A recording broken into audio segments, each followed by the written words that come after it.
आर्थिक और इकोनॉमिक पकड़ भी बहुत अच्छी है, आपने बहुत विस्तार से इसका जवाब दिया। मेरा एक सवाल है इससे रिलेटेड, जब ये कैंपेन की शुरुआत हुई थी पिछले कुछ महीनों से सरकार इकोनॉमी की बात कर रही थी, डेवलपमेंट की बात कर रही थी, जो चीजें अभी आपने बताई इसकी बात करके जनता के बीच जा रही थी। पहले चरण के बाद ये देखा गया कि थोड़ा ये तुष्टीकरण की ओर मुड़ा, थोड़ा हिंदू मुसलमान हुआ। आप लोगों ने कांग्रेस के मैनिफेस्टो को अटैक किया और कहा, प्रधानमंत्री ने राजस्थान में एक रैली में कहा कि जो है कांग्रेस का मैनिफेस्टो में अर्बन नक्सल की महक है, इसमें माओइस्ट वो ख्याल दिखाई देता है। तो ये कहां से आया? देखिए, हमारा दायित्व है कि हमारे खिलाफ जो चुनाव लड़ रहे हैं इनकी मंशाओं को हम उजागर करें। जी, आप मुझे बताइए, इस जमाने में कोई भी पॉलिटिकल पार्टी पर्सनल लॉस की बात कर सकती है क्या? क्या देश सरिया के आधार पर चलेगा? एक और हम हमारे घोषणा पत्र के अंदर, संकल्प पत्र के अंदर कह रहे हैं कि हम यूनिफॉर्म सिविल कोड लाएंगे। कांग्रेस कह रही है हम पर्सनल लॉ को प्रमोट करेंगे। कांग्रेस पार्टी को जवाब देना चाहिए, बहुत महत्वपूर्ण मुद्दा है। तो इसीलिए आप कह रहे हैं मुस्लिम लीग की छाप है? बिल्कुल मुस्लिम लीग की छाप। यही तर्क है कि मुस्लिम लीग की छाप। आप मुझे बताइए, वो कह रहे हैं कि देश के कॉन्ट्रैक्ट्स माइनॉरिटी को प्रायोरिटी देंगे। कॉन्ट्रैक्ट्स फर्स्ट लोएस्ट कौन है, पास्ट परफॉर्मेंस क्या है, काम करने की क्षमता है या नहीं है, इसके आधार पर निर्धारित होंगे या कॉन्ट्रैक्टर के धर्म के आधार पर निर्धारित? किस तरह से देश चलाना चाहते हैं? देश की जनता को इसको सोचना पड़ेगा। बहुत समय के बाद देश तुष्टीकरण की राजनीति से नरेंद्र मोदी जी बाहर निकाल कर रहा है। ये फिर से उसी दिशा में ले जा रहे हैं, क्योंकि कांग्रेस जीतने का आत्मविश्वास गंवा चुकी है। प्रधानमंत्री जी ने उस रैली में यह भी कहा कि सबकी जमा पूंजी को चेक करके वेल्थ को रीडिस्ट्रीब्यूट किया जाएगा और वेल्थ रीडिस्ट्रीब्यूट करके मुसलमानों और घुसपैठियों को दिया जाएगा। ये कहां से आता है? ये वहां से आता है, देश के प्रधानमंत्री, तत्कालीन प्रधानमंत्री मनमोहन सिंह का बयान है, बड़ा प्रसिद्ध बयान था जी, कि इस देश के संसाधनों पर सबसे पहला अधिकार माइनॉरिटी का और माइनॉरिटी में भी मुसलमानों का है जी। अब जब वेल्थ डिस्ट्रीब्यूट करने की बात आती है तो संसाधन से ही होगी जी। सरकार उसको लोगों की संपत्ति को लेकर डिस्ट्रीब्यूट करेगी। तो और मैं कहता हूं कि अगर ये सच नहीं है तो कांग्रेस पार्टी बताए इसका मतलब क्या है? नहीं, वो कह रहे हैं, राहुल गांधी ने साफ साफ कहा है कि अगर जो है वो लोग सरकार बनाएंगे तो एक नेशन वाइड एक्सरे होगा जिससे कि सोशियो इकोनॉमिक स्टेटस लोगों का पता किया जाएगा, किस वर्ग किस जाति के पास कितनी दौलत है, कितना धन है, इंस्टीट्यूशंस में कितनी भागीदारी है, और उस हिसाब से रीडिस्ट्रीब्यूशन होगा। तो इस हिसाब से रीडिस्ट्रीब्यूशन में इनकी प्रायोरिटी तय है। वो कहते हैं इनइक्वालिटी को खत्म करने का यही तरीका है। वो उनकी समझ है। मुझे लगता है इतनी पुरानी पार्टी ने अपना मैनिफेस्टो माइनॉरिटीज और एक्सट्रीम लेफ्ट आइडियोलॉजी वाले लोगों को आउटसोर्स किया है। तो जो मंगलसूत्र की बात है वो कहां से आती है? वो इसी का एक स्वाभाविक रूप से जब वेल्थ आती है तो सारी चीजें इंक्लूड होती हैं। तो स्त्री धन हो गया, लोगों के पास जो जितनी जमा पूंजी है वो हो गई, प्रॉपर्टी। इनहेरिटेंस टैक्स की बात की थी सैम पित्रोदा जी ने, उसको आप कैसे देखते हैं? देखिए, मुझे लगता है कि सैम पित्रोदा एक आइवरी टावर में जी रहे हैं।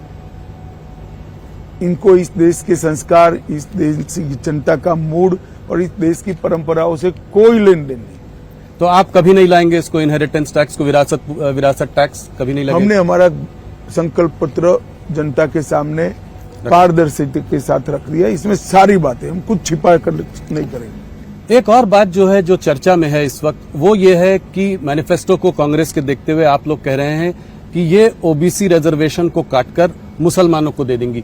इस मैनिफेस्टो नहीं, ये कर चुके हैं जी। कर्नाटक में उनकी सरकार थी, रातों रात कर्नाटक के सारे मुसलमान को बैकवर्ड बना दिया। ना बैकवर्डनेस का सर्वे हुआ, ना कोई कमीशन बना, धर्म के आधार पर सारे लोगों को बैकवर्ड घोषित कर दिया और उनको रिजर्वेशन भी दिया। अब ये रिजर्वेशन जो कटा वो ओबीसी का ही कटा है।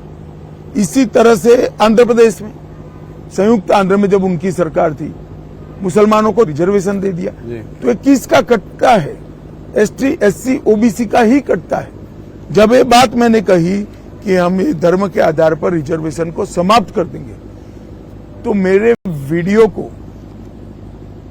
तोड़ मरोड़ कर जनता के सामने पेश किया। जी, आज आपने प्रेस कॉन्फ्रेंस भी की। राहुल गांधी के राजनीति के अंदर कांग्रेस की कमान संभालने के बाद राजनीति का स्तर सतत सातत्यपूर्ण तरीके से राहुल गांधी गिरा रहे हैं। संसद में आप बहस नहीं कर सकते हो, शोर शराबा करना, बहिष्कार कर देना, बोलने नहीं देना, डिबेट में हिस्सा नहीं लेना और बाहर निकलकर प्रेस करना कि हमारे साथ अन्याय हो रहा है।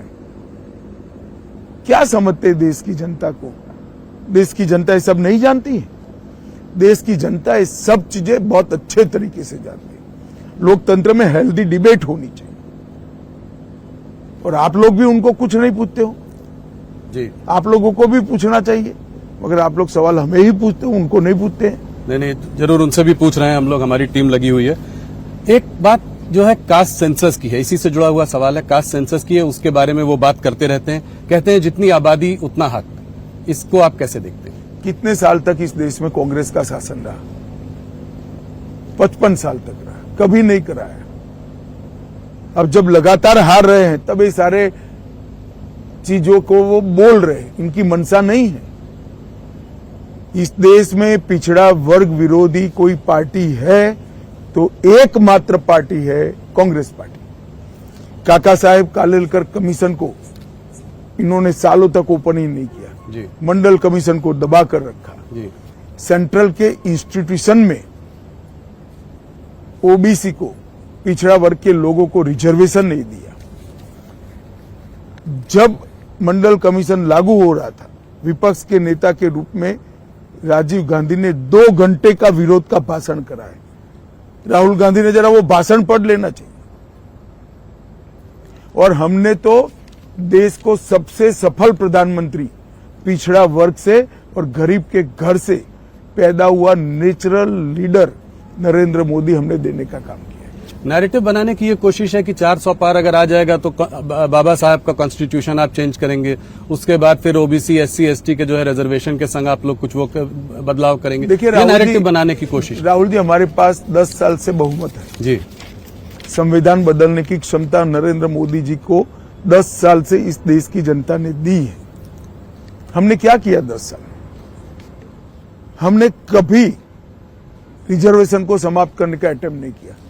हमने ये बहुमत का उपयोग धारा 370 हटाने में किया, ट्रिपल तलाक समाप्त करने में किया, यूसीसी लाने में किया, अंग्रेजों के कानून बदलने में किया, कश्मीर के अंदर शांति करने में किया।